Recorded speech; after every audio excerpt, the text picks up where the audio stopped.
K-팝에 이어 이제는 K-보트의 시대. 트렌드를 선도하는 한국의 부정선거. 그런데 워낙 상상조차 하기 힘든 일이다 보니 믿기가 쉽지 않죠. 게다가 언론이 일체 보도하지 않기 때문에 더더욱 그렇습니다. 부정선거를 부정하는 벌레라는 의미의 부부충. 이들은 결정적인 증거를 보여줘도 믿으려 하지 않는 자들입니다. 이들을 위해 부정선거의 무수한 물증 중 10개를 엄선했습니다. 현실 탐욕 캐릭터 까뿌까 까뿌까 까까까까까까까까 또가 배춧잎 투표지. 사전투표용지는 투표소에서 프린터로 출력되는데요. 총선에선 지역구 투표용지가 출력된 후 녹색의 비례대표 투표용지가 출력되는데 이 두 장의 투표지 인쇄 내용이 겹쳐 찍힌 투표지를 배춧잎 투표지라고 부릅니다. 바로 이런 겁니다.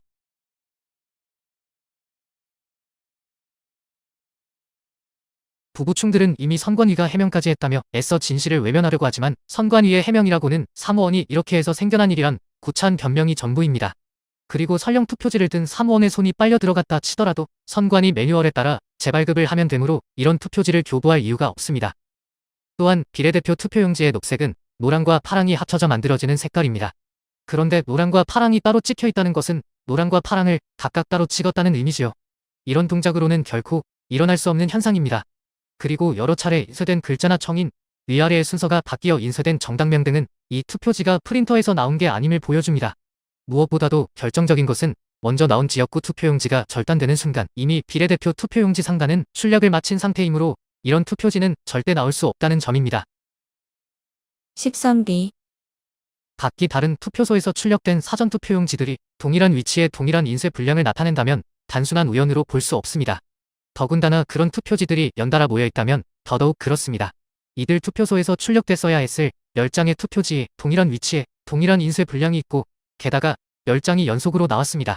선뿐만이 아니라 이런 작은 분량도 동일 위치에 동일한 형태로 나타납니다.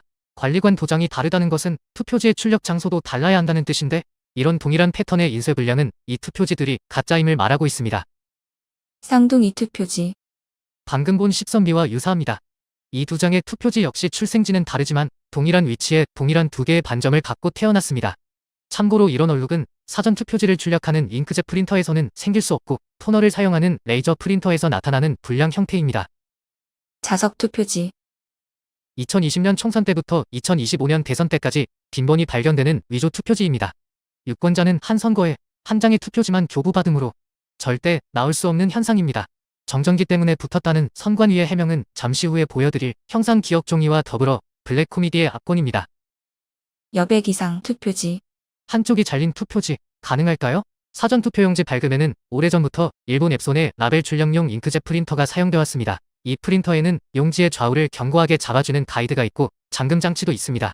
모든 투표용지의 폭은 일률적으로 100mm이므로 선관위의 교육용 동영상을 보면 만일을 대비하여 잠금 장치를 아예 접착제로 고정시켜 놓은 상태로 사용하고 있음을 알 수 있습니다. 이런 프린터에서 이런 투표용지가 출력됐다고 주장하는 선관위를 앱손은 당장 고소해야 합니다. 신권 투표지. 대부분의 사람이 접어서 넣은 투표지는 개표장에서 다시 여러 사람의 손을 거칩니다. 그런데 갓 발행된 신권 집회처럼 빳빳한 투표지는 누가 넣은 걸까요? 선관위 말대로 형상을 기억하는 종이라면 이 접힌 투표지들은 또 뭘까요? 선관위는 관외 사전 투표지의 경우 해송용 봉투에 넣기 때문에 접지 않는 경우가 많다고 기만했지만 봉투보다 더 긴 투표용지를 어떻게 접지 않고 봉투에 넣을 수 있을까요? 게다가 봉투에 넣지 않는 당일 투표용지에서도 이런 신권은 마찬가지로 목격됩니다. 개표장으로 몰래 반입된 위조 투표지인 것입니다. 일장기 투표지. 사무원이 만년도장 찍는 법을 몰라서 한 투표소에서 1000장 넘는 투표용지에 이렇게 날인했다는 게 믿어지세요? 선거 무효 소송에서 소환된 당시 사무원은 이런 투표지를 본 적도 이런 투표지에 도장을 찍은 적도 없다고 증언했습니다. 사라진 투표지 20장. 투표록에는 특기사항이 기재됩니다. 경기도 파주 금촌이동 투표록에는 실수로 날인하지 않은 투표용지 20장에 대해 사무원이 남긴 기록이 있었으나 선거 무효 소송 재검표 때 이런 투표지는 한 장도 나타나지 않았습니다. 왜일까요? 재검표를 위해 투표함이 통째로 바꿔치기 됐음을 짐작할 수 있습니다. 재단 잔여물. 매끈한 롤 용지에서 프린터로 출력되는 사전투표지에 재단 시 발생하는 이물이 붙어있는 투표지입니다.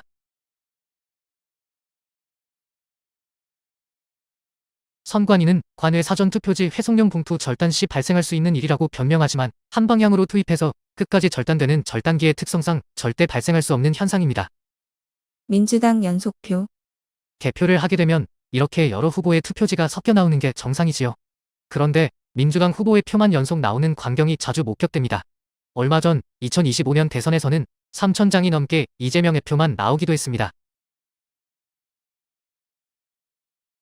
선관위 매뉴얼에는 투표지를 개표기에 다시 투입하면 중복으로 카운팅되므로 그렇게 하지 말라는 빨간색 경고 문구까지 있습니다. 그럼 대체 이런 표들의 정체는 뭘까요? 진보 성향인 유권자들은 당일 투표보다는 사전 투표를 선호하는 경향이 있기 때문에 사전 투표와 당일 투표 간에 괴리가 발생하는 건 이상한 일이 아니라는 게 부부충들의 일관된 주장이지요. 2024년 총선 주요 정당의 비례대표 선거 사전 투표와 당일 투표의 득표율 비교표입니다. 사전 투표 득표가 당일 투표 득표보다 많은 정당은 이 3개 정당뿐이었습니다. 물론 셋 다 진보 정당이지요. 그런데 역시 진보인 심상정의 녹색 정의당과 이낙연의 새로운 미래의 경우 다른 보수 정당과 마찬가지로 당일 투표 득표가 더 많습니다. 진보 유권자 중에도 민주당 지지자 및 조국과 송영길 지지자는 사전 투표를 선호하는 반면 심상정과 이낙연 지지자는 당일 투표를 선호하는 걸까요? 이 둘은 부정선거 세력에게 버림을 받았기 때문에 조작의 혜택을 입지 못한 겁니다. 심상정의 경우 2022년 대선 때 단일화를 거부해 이재명에게 패배를 안긴 괘씸죄에 걸려 버림을 받은 게 아닌가 추측됩니다. 진보로는 더 이상 생존하기 힘들다는 사실을 깨달은 이낙연 역시 얼마 전 대선에서 김굴복을 지지한 바 있지요. 어쨌든 이 둘의 몰락 덕분에 좌파의 사전투표 관련 주장이 기만이었음이 재입증됐습니다. 미국에서 열린 부정선거 기자회견장에서 이재명을 윤간살인범이라고 저격한 모스탄 대사에 대해 왜 이재명은 꿀먹은 벙어리일까요? 사기선거는 팩트입니다. 언론에서 다루지 않는 오늘도 사기선거를 외치는 행렬이 끊이지 않습니다. 늦었지만 지금이라도 동참하세요.